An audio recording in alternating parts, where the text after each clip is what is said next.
오늘 하나님께서 우리에게 주신 말씀은 신약성경 마태복음 16장 5절에서 12절까지 말씀입니다.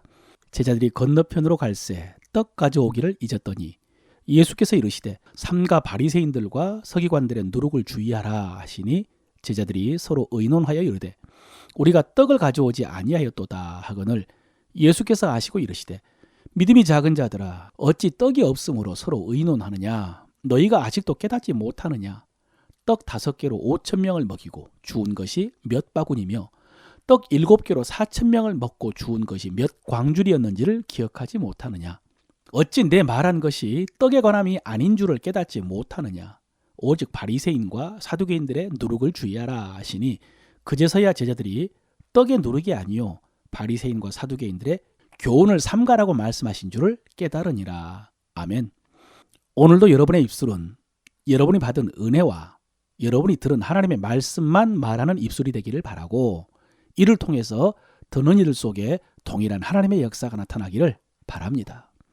오늘 본문은 예수님과 제자들이 갈릴리 건너편 데가볼리에서 다시 갈릴리로 돌아오는 배 안에서 벌어진 일입니다. 그곳에서 예수님께서는 제자들에게 바리새인의 누룩을 주의하라라고 하셨습니다.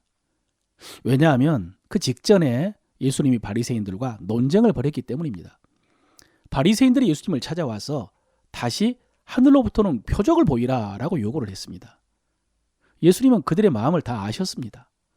믿으려는 마음은 전혀 없이 자신들의 생각으로 가득 차 있으면서 예수님을 시험하여 트집 잡으려는 바리새인들을 보면서 깊은 탄식을 하셨습니다. 그래서 돌아오는 길에 제자들에게 바리새인의 누룩을 조심하라고 하신 것입니다. 그런데 문제는 그 말씀을 들은 제자들이 전혀 엉뚱한 반응을 한 것입니다. 그들은 예수님께서 누룩 이야기를 하시자 곧바로 떡을 생각했습니다. 떡을 만들 때 누룩을 넣으니까요. 그리고 자기들에게 떡이 없는데 어떻게 해야 될지를 의논하기 시작했습니다. 이 모습을 보시고 예수님께서 답답해 하시면서 교훈하신 내용이 오늘 본문입니다. 여러분, 왜 제자들은 누룩 이야기를 듣자마자 떡을 생각했을까요? 그것은 그때 그들의 머릿속에, 그들의 마음속에 떡으로 가득 차 있었기 때문일 것입니다. 지금 예수님과 제자들이 공동생활을 하고 있는데 우리 집에서도 주부들 아침 설거지하고 나면 점심이고 또 조금 있으면 저녁 시간 돌아오는 것처럼 이들에게도 매 끼 식사를 해결하는 일이 현실적인 문제였을 것 같습니다. 그리고 이 떡 문제를 회계를 맡고 있던 가룟유다가 담당을 했는지 아니면 수제자 베드로가 담당했는지는 모르지만 어쨌든 그들에게도 이 떡 문제가 중요한 문제로 자리 잡고 있었던 것 같습니다. 문제는 지금 예수님께서 영적인 말씀을 하고 있는데 그들은 물질적인 문제를 생각한 것입니다. 영적인 의미로 누룩을 말씀하시는데 떡 이렇게 반응을 한 것입니다. 이게 예수님 보시기에 답답한 것이죠. 여러분, 오늘 이런 답답한 제자들의 모습을 보면서 우리들의 모습을 살펴볼 수밖에 없습니다. 우리도 하나님의 말씀을 듣는다라고 하면서 정작 연결짓는 것은 물질적인 거, 육신적인 거, 이 세상에 속한 거, 이런 것은 아닐까. 제가 가끔 산책을 하다 보면은 지나가는 사람들의 이야기가 들릴 때가 있는데요. 거의 모든 이야기들이 돈 이야기입니다. 돈, 투자, 부동산에 관한 이야기고요. 돈 버는 이야기. 나이 든 어르신들은요, 자식들 돈 안 준다는 이야기 합니다. 그리고 건강 이야기, 살 빼는 이야기, 자식들 이야기. 오늘 제자들의 모습을 보면서 그런 사람들의 모습이 떠올랐습니다. 우리도 그러면 안 되는데. 마침 지난 주일에 하나님께서 아브라함을 부르시는 말씀을 들으면서 하나님께서 아브라함에게 복을 주신다라고 하셨지만은 여러분 그것이 목적은 아니라고 했습니다. 복 받는 것이 목적은 아니다. 복이 되는 것이 목적이라고 했죠. 하나님께서는 우리에게 복을 주시지만 또 돈과 건강과 응답과 성취를 주시지만은 그것은 수단이고요. 목적은 그런 복과 그런 은혜를 사람에게 나누는 것이라고 했습니다. 그렇다면 여러분, 우리가 복을 받고 돈을 벌고 건강한데도 관심을 가져야 되겠지만 그러나 그것을 사람들에게 나누는데 더 많은 관심을 가져야 되지 않겠습니까? 그것이 목적이니까. 또 우리가 은혜를 받는 것도 중요하지만 그 받은 은혜를 나누고 베푸는데 더 관심을 가져야 되겠죠. 그것이 더 중요한 목적이니까. 지난 주일에 주신 말씀 중에 우리는 예배를 통해서 하나님의 말씀을 듣고 하나님께서는 예배를 통해서 우리에게 말씀을 주시는데 그 들은 말씀을 사람들에게 말해 주라고 하셨죠.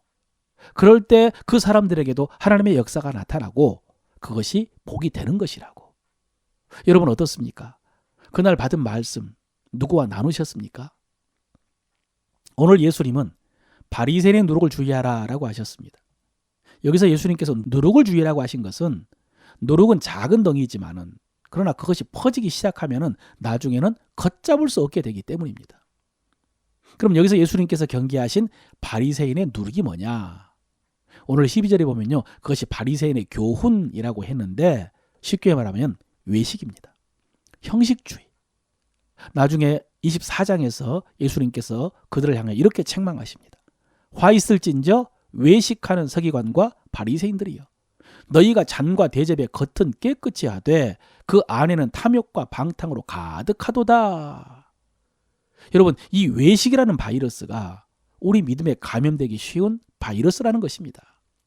이 작은 것이 우리 속에 들어오면 그것이 우리 신앙 전체를 외식적인 신앙, 형식적인 신앙, 인간적인 신앙으로 만들 수 있다는 것입니다.